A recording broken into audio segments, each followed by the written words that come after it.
인간은 어떤 무언가를 꼭 붙잡고 살아가는 존재입니다. 그러니까 내가 내 손에 무언가를 이거는 이제 다른 꼭 내 삶에 뭘 쥐어 있어야 된다는 게 아니라 내 인생에서 뭘 꽉 잡는 걸 말하는 거죠. 내가 내 손에 잡은 거를 꽉 잡으면 잡을수록 다른 것에는 흔들리지 않죠. 당연한 원리인데 인간은 자기가 손에 붙잡은 거를 꼭 잡고 살아가는 존재예요. 그게 없으면 삶의 의미가 없어지거든요.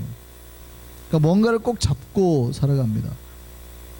그리고 꽉 잡은 사람일수록 다른 것에 웬만하면 흔들리지 않는 거죠. 근데 흔들리지 않는 게 꼭 좋은 건 아닙니다. 내가 무엇을 잡고 있느냐에 따라서 달라질 수 있는 거예요. 그러니까 내가 만약에 돈줄을 꽉 잡고 있는 사람,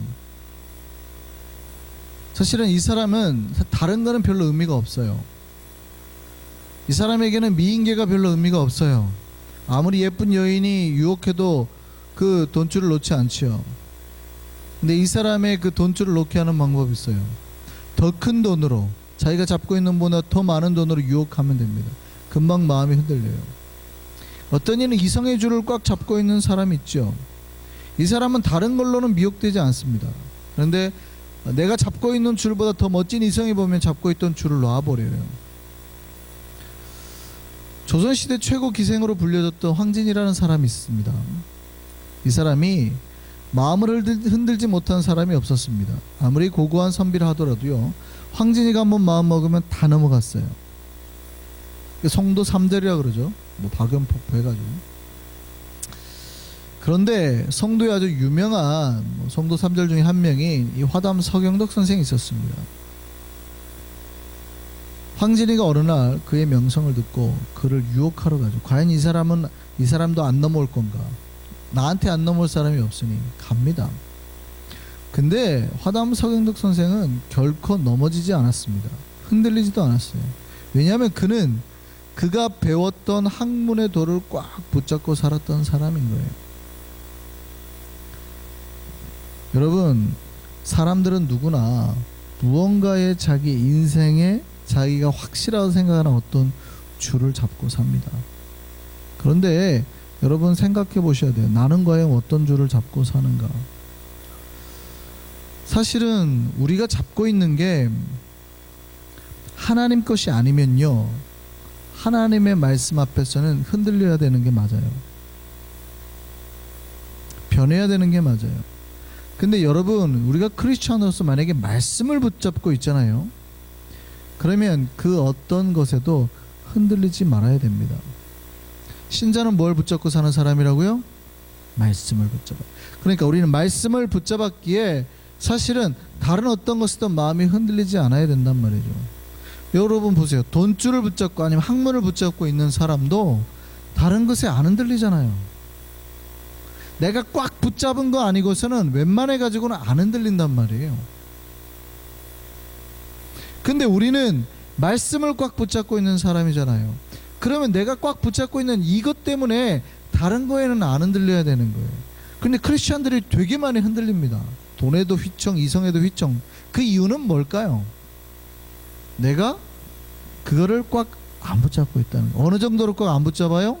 세상 사람들이 돈줄 붙잡고 있는 것보다 하나님 말씀을 더 안 붙잡고 있는 거예요.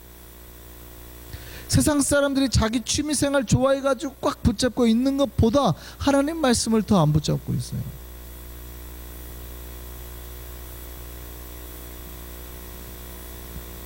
여러분, 크리스천은요, 자기가 꽉 붙잡은 이 말씀에 그 어떤 것도 마음이 흔들리지 않는 사람이에요. 돈에도 이성에도 권력에도 마음이 흔들리지 않고 오직 십자가에 달린 예수에만 마음을 주고 살아가는 사람이에요. 크리스천의 특징은 있어요. 다른 어떤 것도 흔들리지 않고 요동치지 않지만 오직 말씀에는 마음이 움직이는 사람이죠. 말씀에는 쉽게 마음이 흔들립니다. 이 흔들린다는 게 마음이 불안하게 흔들리는 게 아니라 쉽게 감동을 받아요. 다른 어떤 돈을 아무리 갖다 줘도 감동을 안 받아요. 물론 실제 우리가 그럴지는 모르겠지만 내 앞에 10만 불을 탁 캐시로 줘도 입꼬리가 안 올라갔는데 말씀을 들으면 탁 은혜가 돼가지고 이렇게 미소가 지어지는 사람. 그렇잖아요. 화담 서경덕 선생은 이 세상에서 제일 예쁜 여자가 와가지고 유혹해도 안 넘어가잖아요. 왜냐하면 내가 배운 말씀이, 학문이, 자기가 배운 유학이 그게 아니라는 거예요. 돈에 미쳐있는 사람은 아무리 다른 예쁜 여자가 와도 쳐다보지도 않잖아요. 돈이 더 중요하지. 권력 때문에 가정을 포기하고 가는 사람도 있잖아요. 권력이 얼마나 좋으면. 그러면 크리스찬은 최소한 어떻게 해야 되는 거예요? 말씀 붙들고 있으니 말씀 말고 다른 것들은 나를 행복하게 만들거나 나를, 내 마음을 흔들리지 않게 돼야 되는 거예요. 정반대로 생각하면 말씀이 들리면 우리는 언제라도 마음이 변하고 삶이 변하는 자들이란 말이죠. 신자의 변화의 힘은 오직 말씀입니다. 믿으시기 바랍니다. 만일 말씀이 들렸는데 움직이지 않으면 어떻게 될까요? 여러분, 말씀이 들렸는데 그 말씀을 따라가지 않고 내가 잡고 있는 줄을 여전히 잡고 있다면, 각자의 줄을 잡고 붙잡고 놓지 않는다면 어떻게 될까요?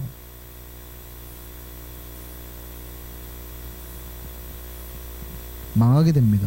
크리스찬이든 넌 크리스찬이든 상관없어요. 누구라도 여러분, 말씀이 들리면 그 말씀을 따라가는 거, 말씀을 따라서 변화되는 게 복이에요. 근데 하나님 말씀이 들려왔는데 변하지 않고 끝까지 자기 고집을 피우면요, 망하는 거예요. 오늘 본문에 아하시야 왕이 나옵니다. 이 사람은 북왕국 아하시야죠. 그러니까 남유다에도 아하시야가 있었으니까. 근데 그 아하시야가 아니고 북왕국 아하시야 왕입니다. 사악한 아합 왕과 이세벨의 아들이었습니다. 그러니 엘리야를 좋아할 리가 없죠. 아하시야가 어느 날 난간에서 떨어져 가지고요, 아주 중병이 듭니다. 죽게 생긴 거예요. 그러니까 이제 종교적인 마음에 이제 의지를 하려고 했어요. 그런데 자기가 죽을 건가 살 건가 물어보려고 하는데 바알 세부백에 보낸 겁니다. 바알 신상에게 내가 지금 여기서 낫겠냐 아니면은 못 일어나겠냐 물어보라고 사자를 보낸 겁니다. 이 사건이 하나님의 마음을 격놓게 했습니다. 그래서 하나님의 사자가 엘리야에게 나타나서 이렇게 말했습니다. 이스라엘에 하나님이 없어서 너희가 에그론의 신 바알세부백에 물으러 가느냐? 그러므로 여호와의 말씀이 네가 올라가 침상에서 내려오지 못할지라 네가 반드시 죽을지라. 뭐라 그래요? 여호와의 말씀이 임했단 말이에요. 여호와의 말씀이 임했어요. 자, 엘리야가 바알세부백을 찾아가고 있는 왕의 사자에게 가서 이 말씀 그대로 전했습니다. 그랬더니 사자가 왕에게 말을 하니까 왕이 도대체 누구더냐? 털옷을, 여기는 뭐 털이 많은 사람이라고 되는데 다른 사본에는 털옷을 입고 있는 사람입니다. 이렇게 말하는 거 보니까 딱 말을 하니까 엘리야인 줄 알았어요. 자, 아하시야가 그 사람이 엘리야인 줄도 알았고, 자, 그 음성이 그러면 엘리야로부터 나온 하나님의 음성인 줄도 알았습니다. 그러면 어떻게 하면 이 사람이 살까요? 물론 죽으리라라는 말이 나왔어요. 죽을 거다. 그런데 어떻게 하면 살까요? 여러분, 하나님의 말씀이 당신 망할 거야, 죽을 거야, 저주할 거야 라고 들렸어요, 내 귀에. 그럼 어떻게 하면 돼요? 내가 그대로 망하라고 하나님 주시는 거예요? 너가 그대로 하면, 당신 그대로 하면 망해요, 그대로 하면 죽어요. 그 얘기는 당신 그대로 망하라고 주신 말씀이에요? 망하지 말라고 주신 말씀이에요. 죽지 말라고 주신 말씀이라고요. 하나님은 언제나 우리를 살리려고 말씀을 주시는 거지, 너 그대로 망하겠다 심판을 주려고 주시는 말씀이 아니에요. 어떻게 해야 돼요? 회개해야죠. 하나님 앞에 무릎을 꿇고 기도를 해야죠. 살려달라고 기도를 해야 됩니다. 똑같은 사건이요, 나중에 남유다 히스기야 왕에게 발병을 했습니다. 열왕기하 20장 1절 말씀 보시죠. 그때 히스기야가 병들어 죽게 되매 아모스의 아들 선지자 이사야가 그에게 나와 그에게 이르되 여호와의 말씀이 히스기야에게도 똑같이 임한 거예요. 여호와의 말씀이 너는 집을 정리하라, 내가 죽고 살지 못하리라. 지금 아하시야에게 했던 말과 똑같아요. 너는 죽고 못 일어날 거다. 히스기야에게도 똑같이 너는 이제 집 정리해, 너 죽고 못 일어날 거야 했단 말이죠. 그럼 하나님이 그 말씀을 주신 이유는 그냥 말씀을 안 주시고 죽게 냅둔 건 상관이 없어요. 그냥 그건 하나님이 결정하신 거니까. 근데 하나님이 말씀을 주셨잖아요. 그 이유는 뭐예요? 죽이겠다는 거예요? 히스기야가 하나님으로부터 사형 선고를 받았는데 바로 기도했습니다. 열왕기하 20장 2절 말씀 보시죠. 히스기야가 낯을 벽을 향하고 여호와께 기도하여 이르되 여호와여 구하오니 내가 진실과 전심으로 주 앞에서 행하며 주께서 보시기에 선하게 행한 것을 기억하옵소서 하고 통곡했다고요. 기도했다고요. 통회하면서. 그랬더니 하나님이 어떻게 해요? 분명히 보세요. 하나님의 말씀에는 너는 이제 죽으리라. 근데 하나님이 통회하자마자 말을 바꿔요. 하나님 거짓말 하시는 거 아니에요? 죽인다고 했으면 죽여야지. 죽으리라고 하셨으면 죽어야죠. 근데 어떻게 해요? 기도 한 번 했더니 통회 한 번 했더니 그래 하고 바꿔버리잖아요. 그럼 하나님 거짓말 하시는 분 아니에요? 하나님의 의도를 모르는 거예요. 의도. 신자들이 어떤 메시지가 우리를 막 심판의 메시지로 우리에게 막 다가올 때 있잖아요. 설교 메시지가.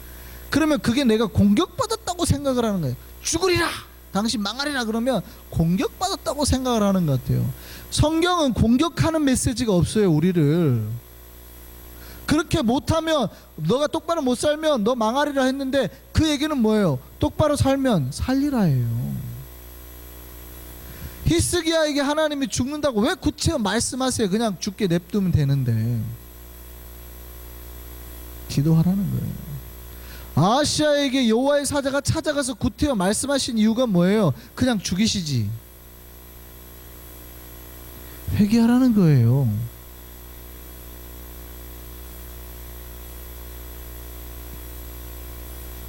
하나님께서 히스기야의 기도를 들으시고 수명을 늘려주셨어요. 말씀에 바로 하나님께서 반응하시는 거예요. 하나님은 이거 요구하시는 겁니다. 이거.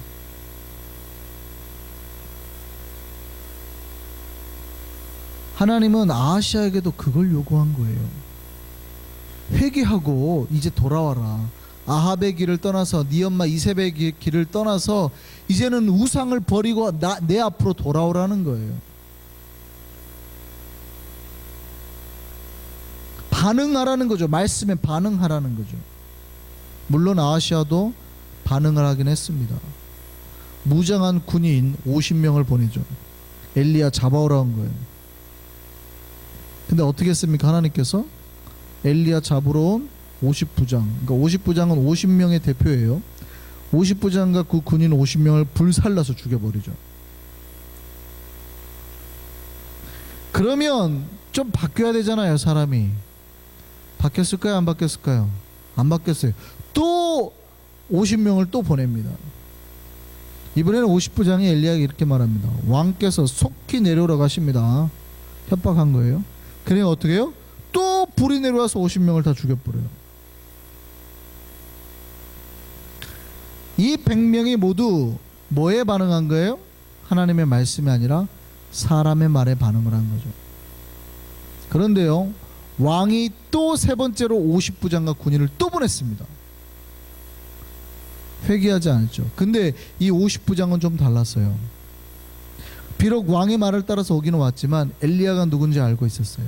그래서 무릎을 꿇고 엎드렸습니다. 그리고 간절히 간구했습니다. 자신과 부하들의 생명만은 살려달라고 구했습니다. 그래서 생명을 구했어요. 그리고 엘리야는 그들을 따라서 아하시야에게 갔고 하나님의 말씀을 전했고, 결국 아하시야는 그 말씀을 들었는데도 불구하고 변하지 않았어요. 그래서 결국 그 침상에서 죽고 말았습니다. 여러분, 오늘 본문엔 아주 대조적인 사건 몇 개가 나와요. 제가 앞에서 말씀드렸던 누가 대조가 돼요? 히스기야 왕과 아하시야 왕이 대조가 되죠. 또 앞에 두 50부장과 세 번째 50부장이 대조가 되는 사건입니다. 그런데 여러분, 아하시야와 앞에 두 50부장은 모두 죽었어요. 그런데 히스기야와 세 번째 50부장은 살았죠. 그들이 살 수 있었던 이유가 뭡니까? 최소한 하나님의 말씀에 반응은 했다 이 말이에요. 최소한 하나님의 말씀에 움직이긴 했다 이 말이에요. 아, 저게 하나님의 말씀이구나 라고 움직이고 반응을 한 거예요. 기도를 했든지 회개를 했든지 살려달라고 간구를 했든지.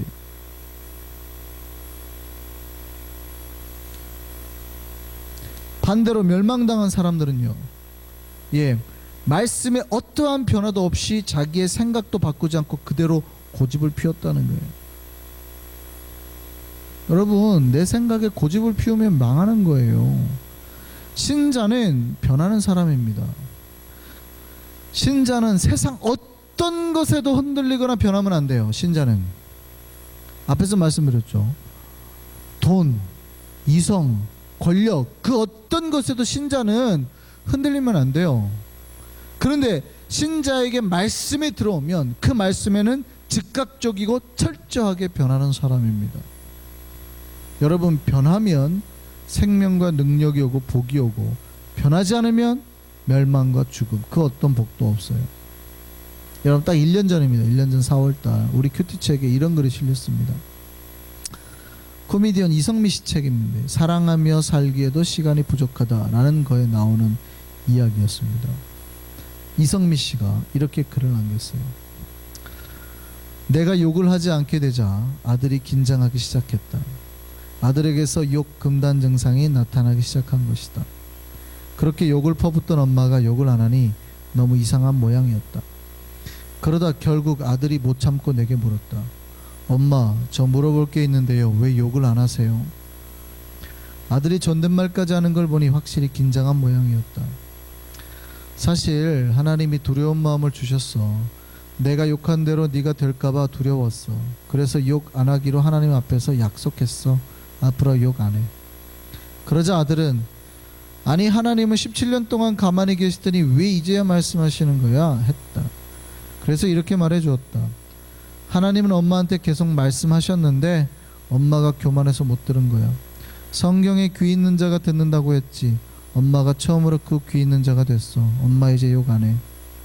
아들이 2층으로 올라가며 동생들에게 한마디 했다. 너희들은 좋겠다. 엄마가 변해서 욕 안 먹잖아. 아들에게 욕하지 않게 된 이후 집안 분위기가 달라졌다. 어느 날 오빠 방에 올라갔던 딸이 깜짝 놀라서 뛰어내려오며 소리쳤다. 엄마 큰일 났어. 응, 왜, 무슨 일이야? 왜? 오빠가 공부를 해.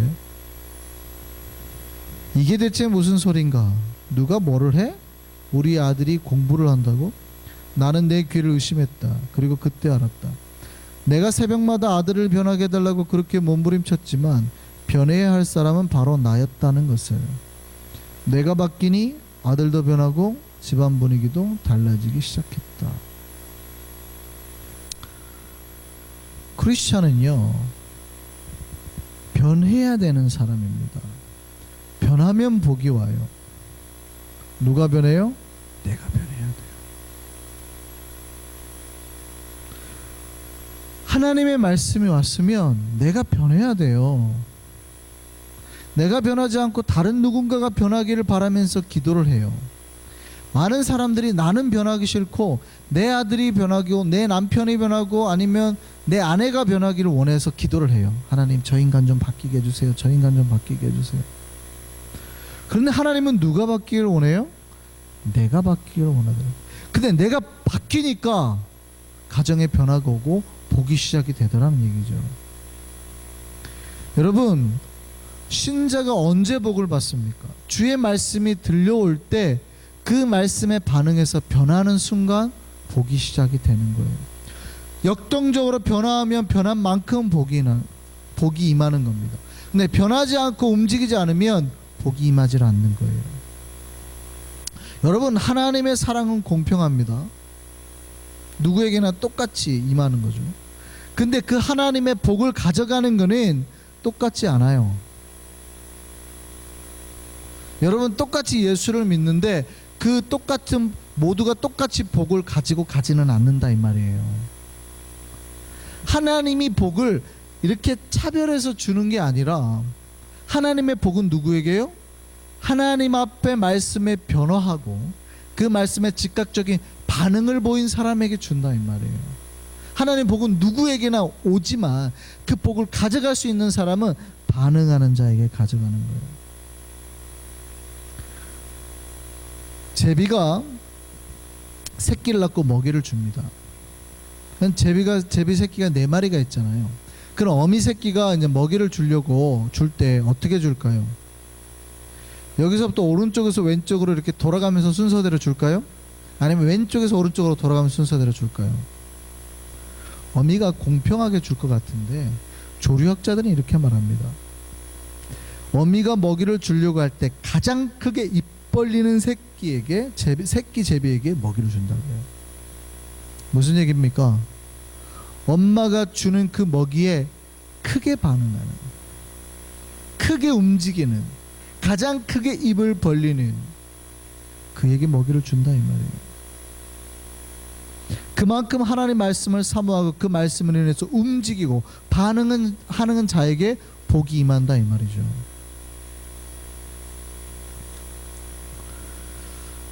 사람들을 움직이는 요소가 여러 가지가 있습니다. 이 세상에는 신자도 이 세상을 살아가니 사실은 우리를 움직이고 흔드는 요소들이 많아요. 거기에는 아까 말했던 돈도 포함이 되고 권력도 포함이 되고 합니다.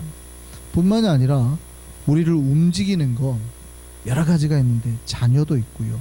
아니면 위급한 상황 같은 것도 있어요. 그러니까 위급한 상황이 되면 우리를 움직여요. 그런 것들이. 그리고 내 눈으로 보기에 급한 게 있어요. 예배보다 더 급한 게 있고 하나님의 말씀에 순종한 것보다 더 급한 게 있어요. 예를 들어 또 내가 지금 이 돈을 먹으면 안 되는데 이 돈을 안 먹으면 내 회사가 망할 것 같아요. 그러면 말씀이 급해요? 상황이 급해요? 상황이 급하죠. 내가 지금 이 11조를 내버리면 내 회사가 망할 것 같아요. 급하단 말이에요. 위급하단 말이에요. 그래도 우리가 말씀을 더 중요하게 생각해요? 아니면 내 상황을 더 중요하게 생각해요? 사실 우리가 세상을 살 때는요, 우리를 움직이는 요소들이 되게 많습니다. 상황도 그렇고 돈도 그렇고 여러 가지가 하나님 말씀보다 우리를 더 많이 흔들어요. 그렇지 못하게. 이걸 먼저 처리해야 내가 살 것 같은 생각이 들거든요. 그런데도 감히 말씀드립니다. 신자는 그래도 말씀이 우선되어야 될 줄 믿습니다. 왜냐하면 하나님 우리에게 말씀을 주시는 거는요, 그 말씀이 없는 순간 우리가 생명을 잃어버리기 때문이에요. 한 병원에 밤늦게 응급환자가 실려왔습니다. 교통사고로 팔다리가 부러지고 온몸이 피투성이가 됐어요. 응급실 담당 의사가 우선 피를 닦아내고 압박붕대로 지혈하고 응급처치를 한 다음에 보니까 팔과 다리가 부러졌거든요. 그러니까 팔, 다리를 빨리 이렇게 응급처치하는데 시간을 보냈어요. 왜냐하면 이게 피가 너무 많이 나니까. 눈에 보이는 게 너무 급해 보인 거죠. 그리고 빨리 정형외과 의사를 호출했습니다. 근데 그 사람이요, 정형외과 의사가 도착하기도 전에 죽고 말았어요. 원인은 기도가 막힌 질식사였습니다. 그러니까 응급실 환자가 자기 눈으로 보기에는 뭐가 더 중하게 보이는 거예요. 지금 피가 흘리니까, 팔다리가 부러지니까 내 눈으로 보기에는 이게 중하게 보이는 거예요. 근데 뭐가 더 중요했어요? 환자의 기도 확보하는 게 더 중요했다고. 내 눈으로 보이는 것에 중요한 게 아니라 사실은 자기가 배운, 학교에서 배운, 의사로서의 수업 가운데 배운 원칙대로 하는 게 훨씬 중요했다 이 말이에요.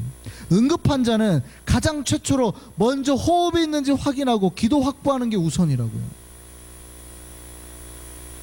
그냥 내 눈으로 보기에는, 의사가 판단하기에는 지금 팔다리가 부러졌고 피가 철철 나니까 이거 먼저 치료하는 게 우선이라 생각하고 그거 치료했단 말이에요. 의사가 잘한 거예요, 잘못한 거예요?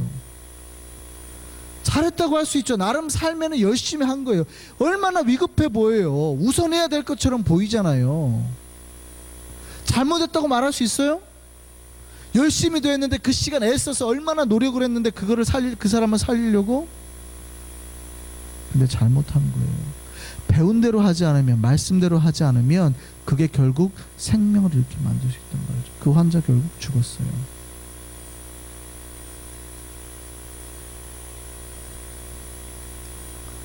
여러분, 내 눈에 들어온 그게 중요하게 보여도 말씀대로 하는 게, 배운 대로 하는 게 훨씬 더 중요해요.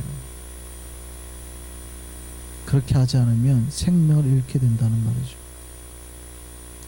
우리 삶에 사실은 우리를 흔드는 것들이 너무 많아요. 그러니까 내 눈으로 보기에 해야 될 급한 일들이 많아요. 말씀보다 이게 먼저 돼야 될 것 같아요. 이거 안 하면 죽을 것 같거든요. 그런데도 저는 말씀드립니다. 말씀을 먼저 지키시라. 그러면 복이 온다. 말씀대로 행하면 사람이 산다. 근데 말씀대로 하지 않고 팔다리는 응급처치할지 모르지만 결국 생명을 잃을 수 있다는 거예요. 신자는 언제나 말씀이 최우선인 사람이고 내 삶의 행동도 그 말씀에 순종하는 것이 최우선이어야 됩니다. 사실 우리가 인생을 살다 보면 해야 될 게 많아요. 말씀대로 할 수 없고 정말 내가 이 땅에 해야 될 게 너무 많아요. 그게 의무처럼 느껴지기도 해요. 그러다 보니까 내가 돈 쓸 것이나 사람들 먼저 챙겨야 될 것들, 그것들에 먼저 내 생각과 행동을 해요.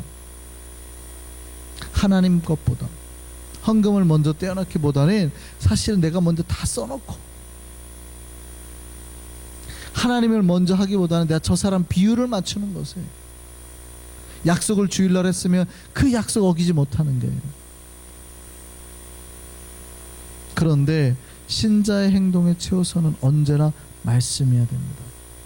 그리고 말씀을 순종하는 일을 가장 먼저 하고 그 순종함으로써 내 삶을 쓰는 게 언제나 가장 앞에 있어야 된다고요. 말씀을 최우선으로 삼고 그 말씀이 들릴 때 반응하고 변하는 사람에게 복이 있음을 믿으시기 바랍니다. 하나님이 우리에게 바라시는 게 그거예요. 하나님 우리에게 바라시는 게 다른 어떠한 것이 있어도 그것에는 오히려 마음이 흔들리지 않기를 바라셔요. 그러나 말씀이 우리에게 왔으면 그 말씀에 즉각적으로 반응하고 변화되기를 바라는 겁니다. 그런데 말씀에 변화하지 않으면요, 결국 변하지 않은 사람은 다 죽었어요. 오늘 말씀에 반응하지 않은 사람은 다 죽었습니다. 그러나 말씀에 반응한 사람은요, 결국 살아났다는 거죠. 다시 한번 기억하기 바랍니다. 말씀이 들릴 때 변하는 사람에게 복이 있음을 믿으시기 바랍니다. 우리는 하나님이 말씀하실 때 그 말씀의 방향대로 바로 움직이기를 소망합니다. 그럴 때 우리에게 복이 있습니다. 그 말씀의 복의 은혜가 언제나 우리 삶에 넘치기를 소망합니다. 기도하겠습니다.